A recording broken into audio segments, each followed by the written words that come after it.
In the field of public relations, Edelman is, again, an enormous leader.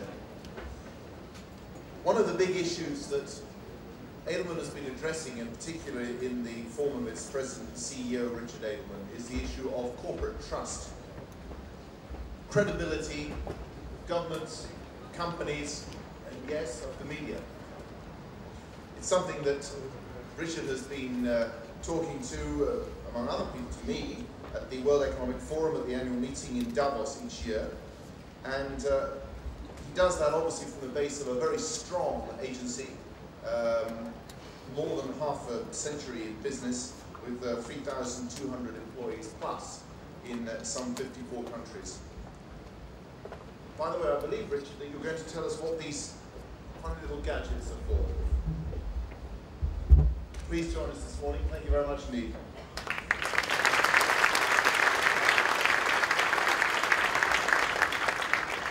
Good morning, ladies and gentlemen.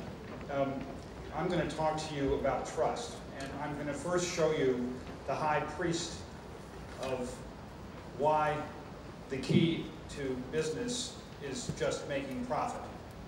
His name is Milton Friedman, and there he is. For those of you who are in finance faculty, I'm sure you're well familiar with his views. My views differ with his, which is to say, I think that the social responsibility of business is not just to make profit. In fact, that it has a greater good for society that needs to be explained. And that in fact, we are in a stakeholder, not just a shareholder world. Let me just show you some dimension of the problem in order to try and make this case. So, here we are with a study that we've done now in 20 countries for the past 10 years. And this past year showed an unbelievable change in the trust in business in the last bastion of capitalism, which is the United States. An unprecedented drop of 20 points in trust in business, so that the US is now the new France. In fact, why is this? It's the reputational decline of centerpiece institutions of the economy. GM, RBS, AIG, I could go on for the entire 10 minutes. I think also when asked specifically why trust in business lagged, well, excessive compensation to executives, lack of performance, and drop in share price. Those are the three keys. Now, I will tell you that there are some encouraging points. The professor from Asia correctly cited that the attitudes of India, China, Indonesia differ from those in the United States. Those are the sunshine states, so to speak. So trust in business is still high in those countries. We also find universally as brands, German, Swedish, and Canadian companies rank very high. Universally, Chinese and Russian companies rank very low. Further, we find that technology companies were unaffected by the trust decline. So tech gives you a reputational halo. If you are in banking, insurance, or in the media, you've got a problem. Big problem. So we have tectonic plates shifting in the world. I think that what we see is an evolution from a pyramid of influence where you simply talk to elites to a sphere of cross-influence where in fact all the stakeholders on that circle have an equal vote in a sense. And what you see out of that, I'm afraid, is a need for a new model for business. You have a society that's moved from a society of want to a society of need. A CEO, catch this statistic and listen to this. Last year, CEO credibility globally is at 29%, down from high 30s.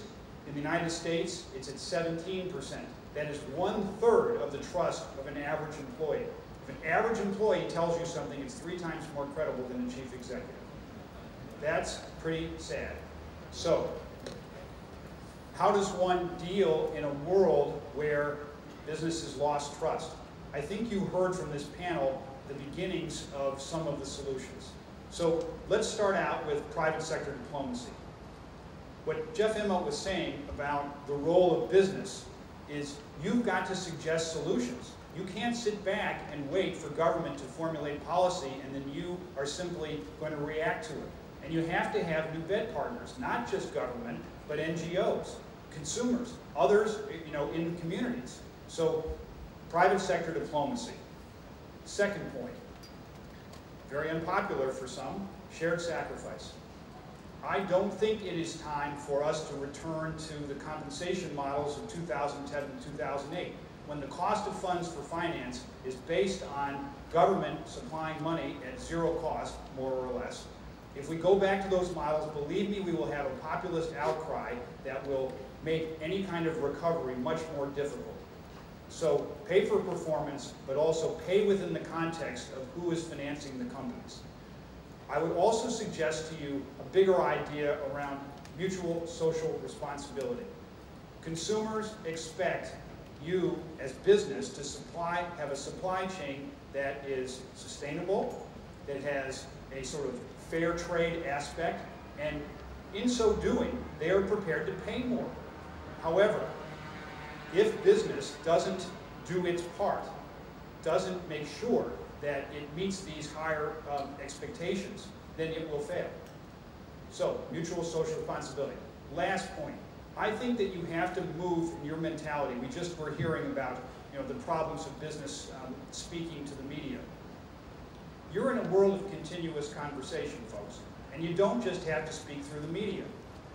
Every company can be its own media company. You have the power within yourselves to establish your own web presence and say, here's what we're doing, here's why we're doing it, point people to the content. Yes, talk to the FT, talk to the Wall Street Journal, but don't make that the sole purpose of how you communicate.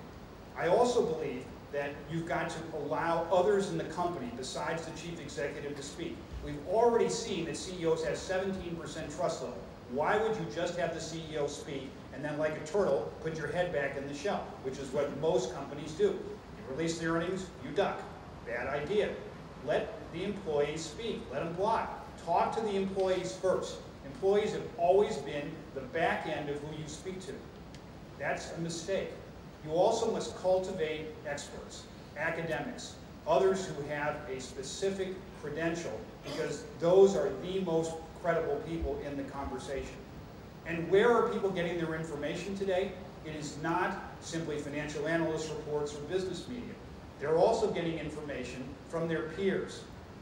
If you understand that the third most important source of information is conversations with friends or family, it changes the whole idea of how you communicate. So in other words, it's not just top-down, it's also horizontal, peer-to-peer, continuous discussion. So inform the conversation. Don't sit there and be positioned by others. Let yourselves position. So with that as a framework, what I'd like to do now is try to move to a very democratic approach to the business. Charles, I will go to the polls immediately and tell you that we are now going to have you vote on 4 key issues. And what I'd like you to do is pick up your little doodads, and I'm going to have you vote. Now, the voting part of this is very easy, right? You press the button. So we're going to have a test of your ability to press the button, which is to say, the first question, which I guess I have to press. The first question, where did you take your last holiday? My last holiday was in the UK, or second, in Europe. Third, it was outside Europe. Or fourth, like Jeff, I can't remember the last time I was on holiday. So for a market test, press the button. Now, presuming your ability, given most of your MBAs, to press the button, we're going to switch to the first real question. As a business leader, do you feel optimistic about the role of business in an economic and a political sense? Yes or no? Assuming that was a fairly easy question, we're now switching to question 2. Okay, now we're getting harder. In the next 2 years, which of the following is your biggest macroeconomic concern? 1, economic recovery will bring high inflation. 2, economic recovery will be weak and anemic. 3, economic upheaval will be so serious as to create political and social unrest.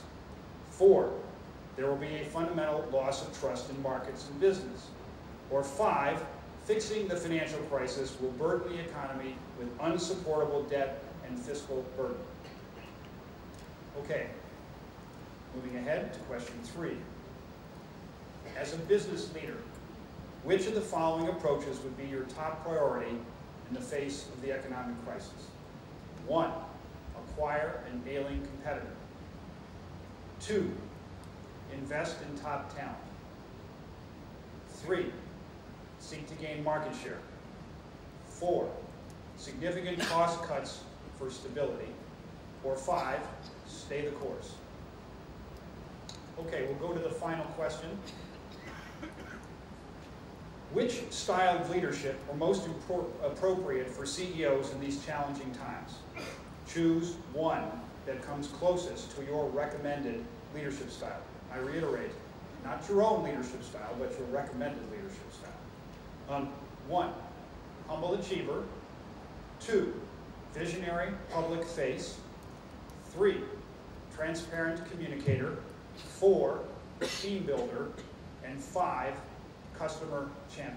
Okay, so we've concluded the survey, and you've had to press the button 5 times. We'll be back with the results this afternoon and try to come up with a bit of a consensus on not only this survey, but also some reporting on the results of today's panel. Okay, so we've concluded the survey, and you've had to press the button 5 times. We'll be back with the results this afternoon and try to come up with a bit of a consensus on not only this survey, but also some reporting on the results of today's panel. So, Charles, should we go for coffee break, or standing between you and coffee? It's a bad idea.